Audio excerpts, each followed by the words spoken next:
Olá, meus jovens. Esse vídeo ele é um pouco inesperado. Eu até fiquei surpreso de ter que fazê-lo.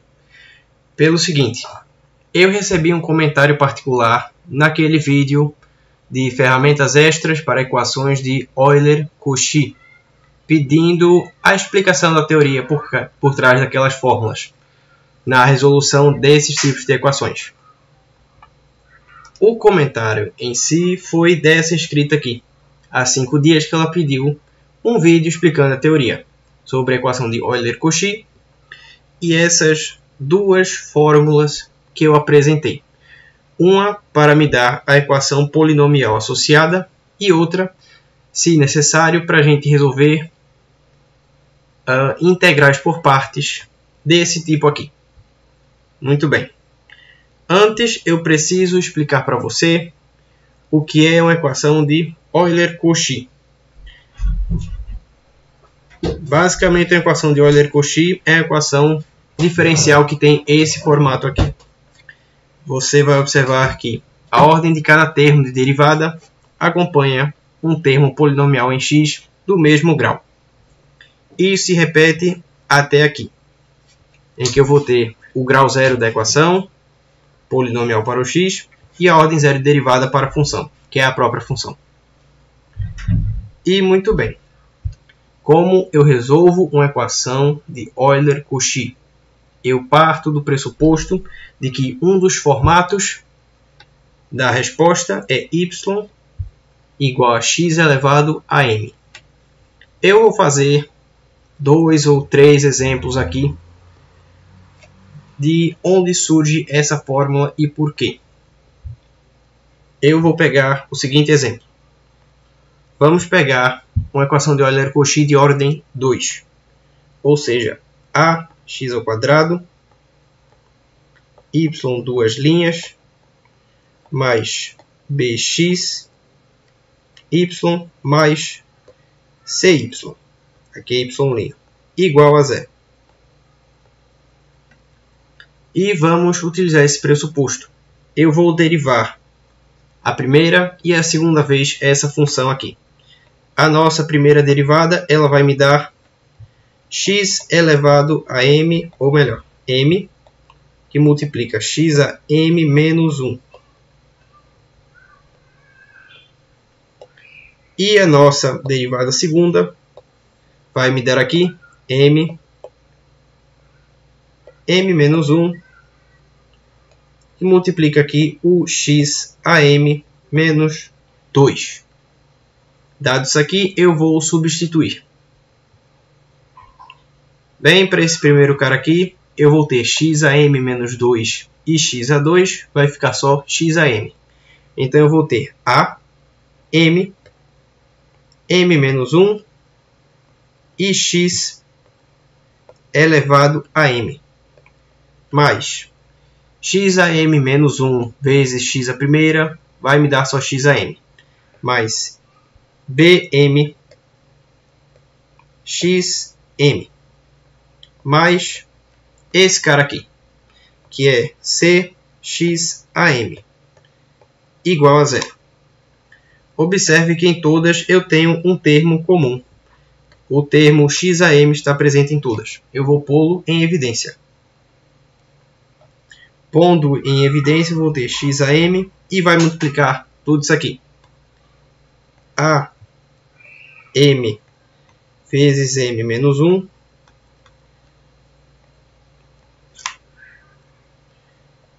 mais bm mais c igual a zero. Eu tenho o produto de duas coisas que dão zero. X a m nunca é zero. Então significa que existe alguma possibilidade que essa equação dá zero. Mas eu vou parar por aqui. Eu quero pegar outro exemplo de uma ordem acima. Vamos pegar agora o exemplo de ax ao cubo, y3 mais bx quadrado, y2 mais cxy mais dy igual a zero. Isso aqui não é um diferencial. Muito bem, a gente faz o mesmo procedimento. Supondo que a resposta é y igual a x a m, eu faço suas consecutivas derivadas.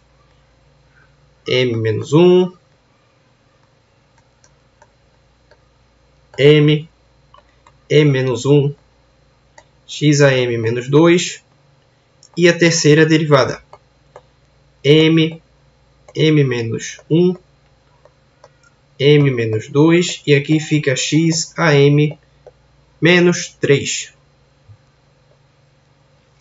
Eu substituo, e aquela mesma história, x a m menos 3 e x a 3, x a m. Você já sabe no que vai dar, vai acabar em x a m com todos, e eu vou fatorar só o que sobrar. Eu vou ter aqui para o primeiro a m menos 1, m menos 2.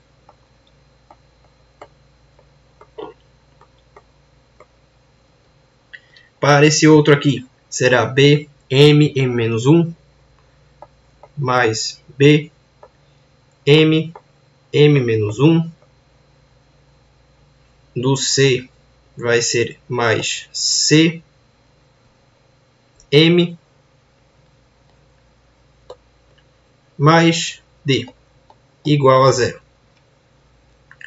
Bem, se eu tenho duas coisas que estão multiplicando e dá 0, é porque uma delas é 0. Então essa equação aqui é 0.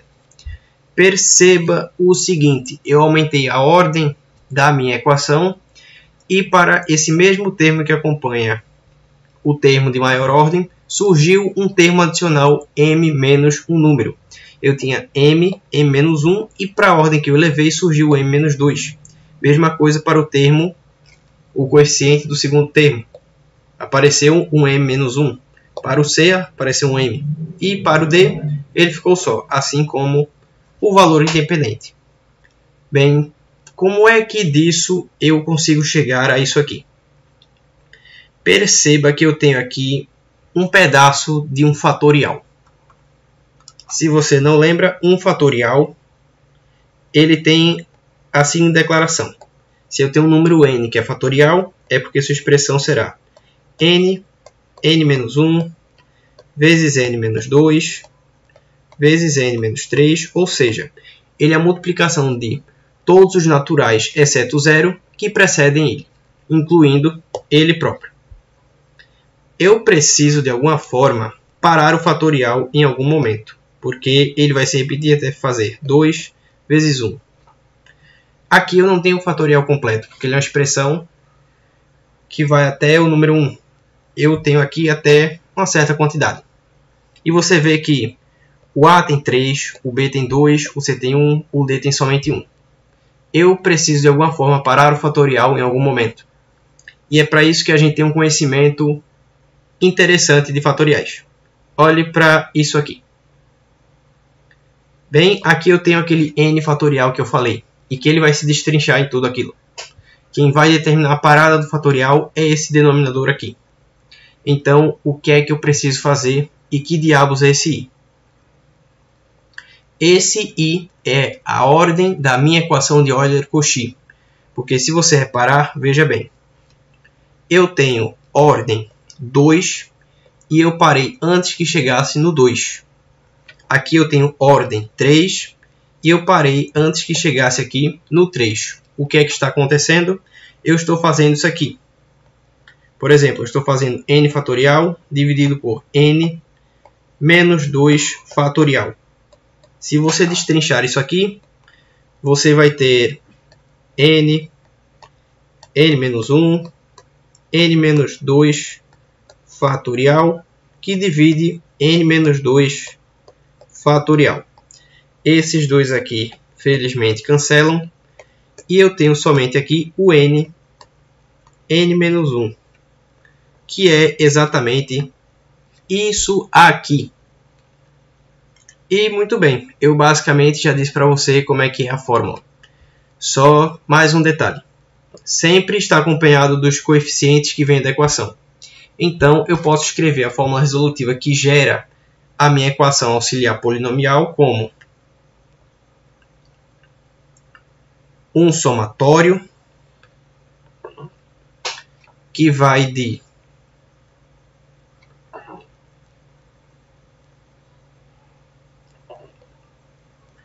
acho que 1, certo? Ou é 0? Não, é 0.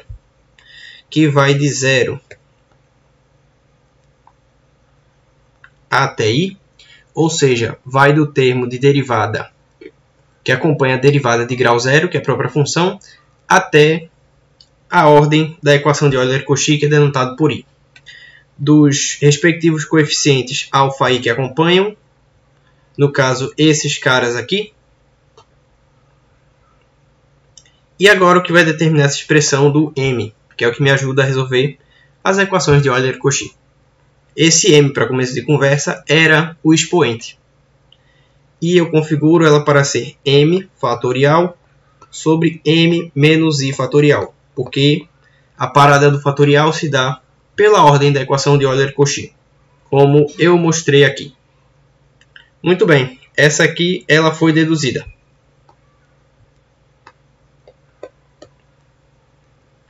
E depois, quando a gente resolve a equação de Euler-Cauchy,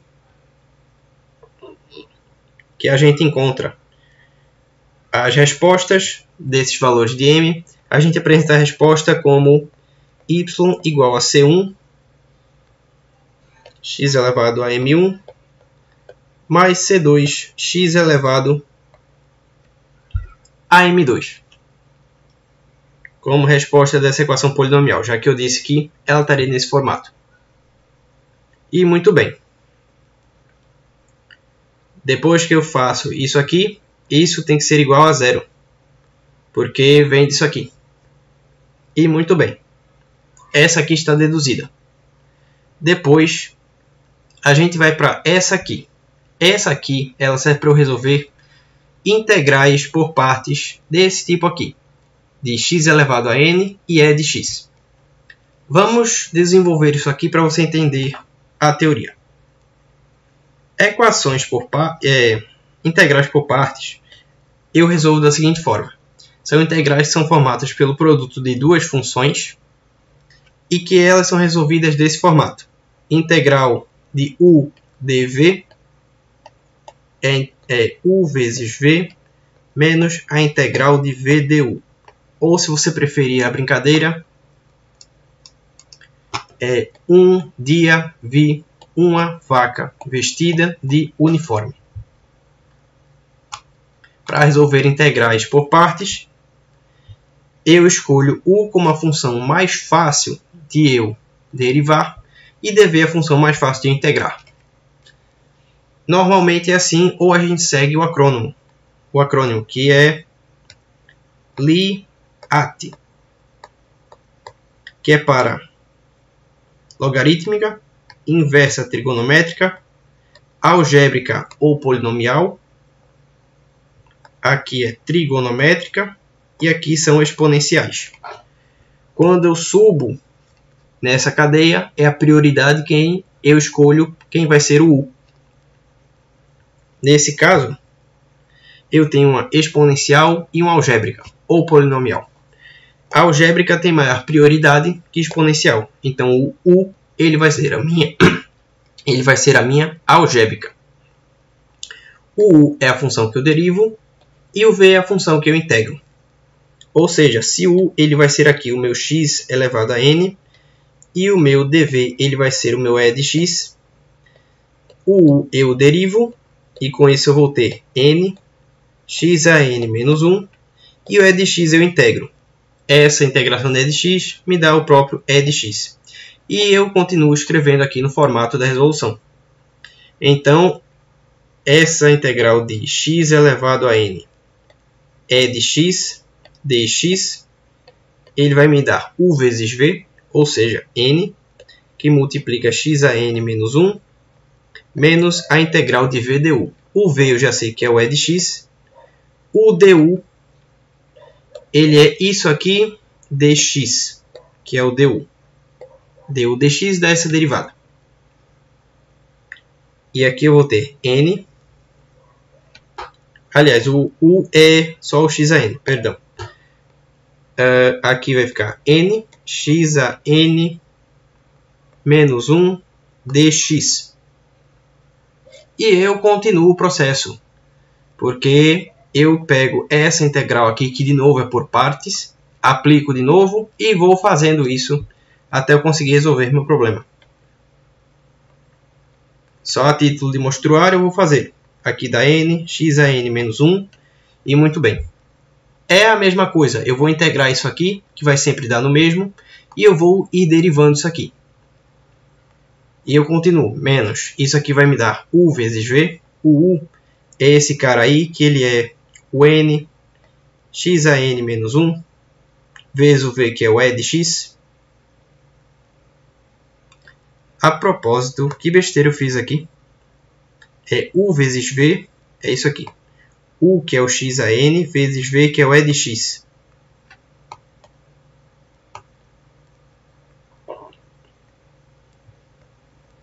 X a n, e de x, menos esse cara aqui. E como é um menos daqui de fora com um menos dali de dentro da fórmula, vira mais. Mais a integral de v du. O v já sei quem é sempre, o e de x, e o du é a derivada desse cara aqui. Ou seja, eu vou ter n menos 1, x a n menos 2, dx. E eu continuo o processo. Basicamente, eu boto esses caras aqui para fora e continuo o processo aqui dentro.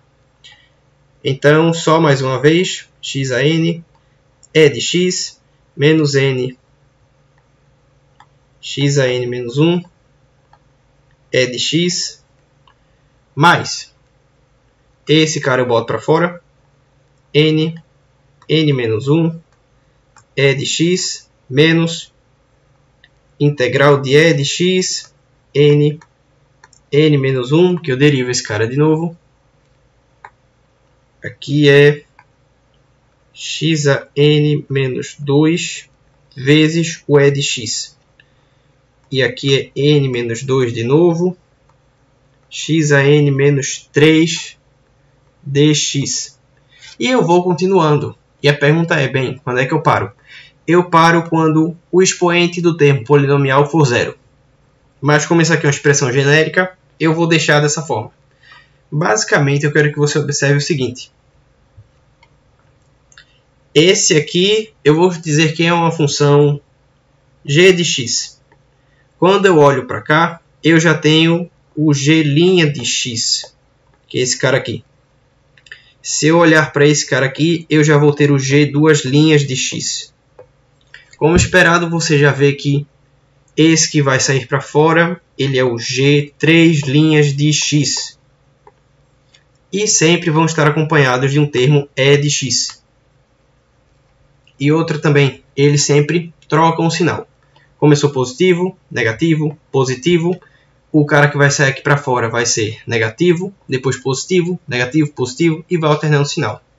Basicamente, o que eu estou fazendo é o quê? Essa minha fórmula, que é a integral de x a n e de x dx, ela vai ser destrinchada em e elevado a x que multiplica esse cara aqui, que eu não vou derivar, ou eu posso botar assim, d dx da minha função x elevado a n, tenho que escrever assim, é e de x que vai multiplicar o somatório de d dx de x elevado a n, e vai ter um termo menos 1 aqui que vai alternar o sinal. Agora, eu mexer um pouquinho com os termos da série. Eu já sei que vai ser um somatório e a de x está presente em todos eles. Eu preciso andar com o termo da série. Esse grau n aqui, eu vou fazer assim. Aqui vai ser i. E aqui, esse i na derivada vai me dizer a ordem da derivada. E muito bem, ele vai começar da primeira derivada até a derivada enésima, que é a última vez que eu vou conseguir derivar, que é isso aqui. Para esse menos 1 aqui, para eu mexer em termos de i, eu tenho que o primeiro ele é sempre positivo.